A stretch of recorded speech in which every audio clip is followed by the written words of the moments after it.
another session of Ensenada.com, part 2 of Ensenada's wine country. I'm Mariana, and today we're going to be showing you what is the town of Francisco Zarco, right before you go into the Guadalupe Valley. So let's go and check it out.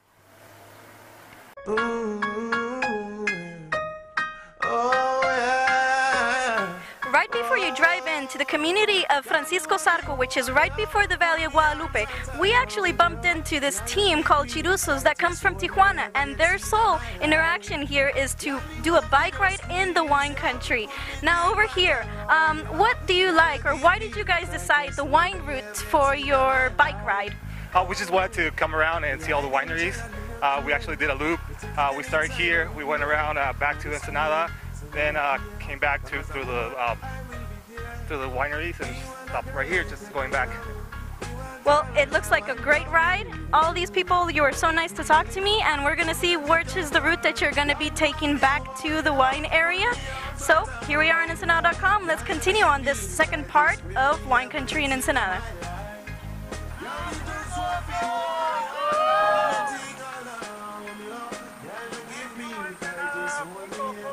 Part of our videos is also to show you the businesses that are formed out of the hearts and souls of the people that live here in Ensenada.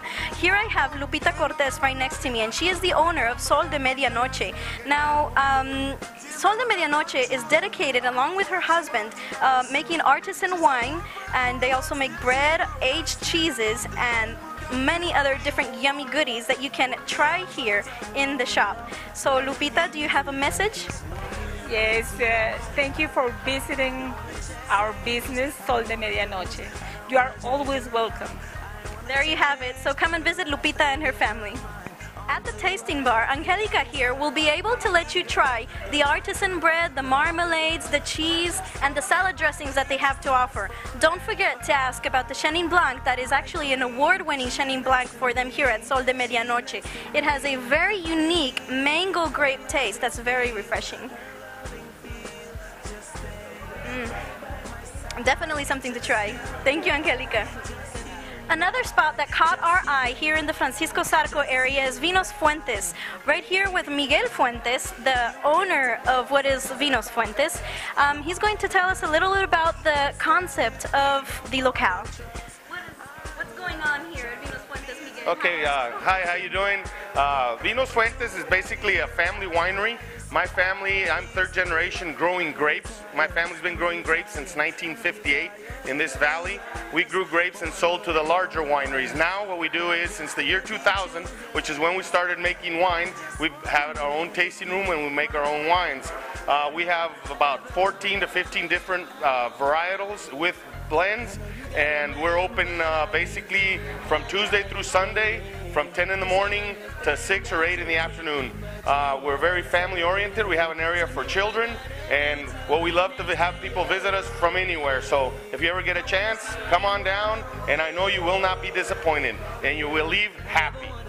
Well, there you have it. Now you have a little bit of wine tasting. Now, Miguel, I also heard that you have a really nice restaurant. What's the name of your restaurant? Yes, we do. Our restaurant is called Sarmientos, and it is right next to our winery. And if you want, we can go over there so you can see our dining room and the rest of our restaurant. Let's go there. I really want to check it out. Now, I just sat down here with Miguel at his restaurant called Sarmientos, and he's about to pour a nice little shot of Nebbiolo, which is one of my favorite varieties, just so happens. Miguel, tell us a little bit more about the concept of Sarmientos restaurant. Okay, Sarmiento's restaurant, the concept basically is we have a whole variety of different foods. For example, we'll have the meats, we have the ribeye, the New York, the arrachera. We also have the fish, we have the bluefin tuna, the yellowfin tuna. We also have the salmon, we also have, we can do some things with shrimp. And then we'll have the courses like Mexican food, enchiladas, tostadas, tacos. So we can do a lot of stuff. If we have the ingredients and you have something special you want made and my chef can do it, we're happy to do it. We have a really nice appetizer platter, which is they're mushrooms with garlic and chile guajillo and olive oil, and they're just unbelievable. They're very good. We also have the guacamole or the queso fundido. We'll do a carpaccio of the tuna. There's a lot of things we can do, and it's very, very good. And along with that, you can do a nice drinking of wine with your meal. so we can do a nice maritage with it. And as she was saying, I just poured a little bit of Nebbiolo. I believe it's one of her favorite varietals. Nebbiolo is an Italian grape. It is actually out of the northern end of Italy in the Piedmont area, and it has acclimated to our soils and to our climate perfectly.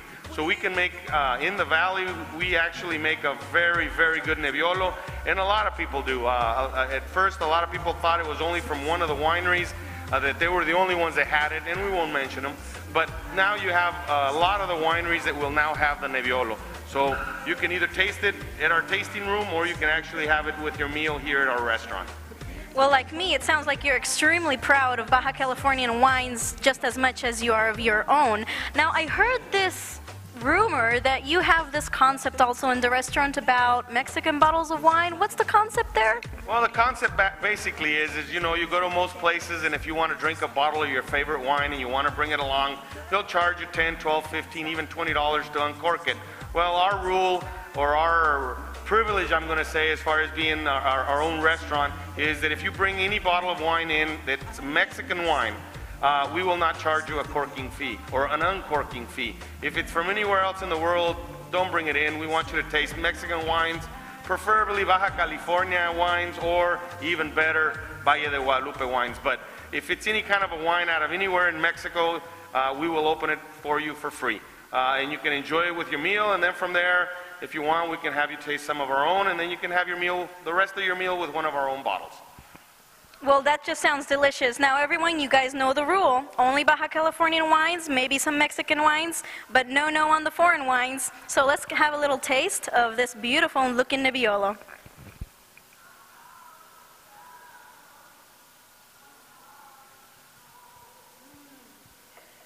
Learning a little bit more about Ensenada's wine country, we find ourselves in the Russian community in Francisco Zarco.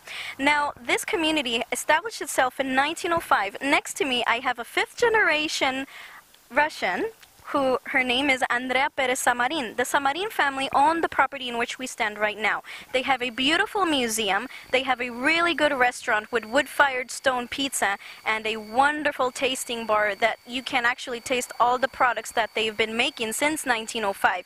You see, in 1905, they started with geese, cattle, animals that were actually pretty new to Mexicans around in the area. But in 1945, they were the first ones in Ensenada, Baja California, to actually obtain the permit for the production and growing of grapes for wine. So there you have it. Now, this concludes part 2 of Ensenada.com's Wine Country session. Follow us in the next 2 weeks for part 3 of Wine Country on Ensenada.com. Thank you, Andrea.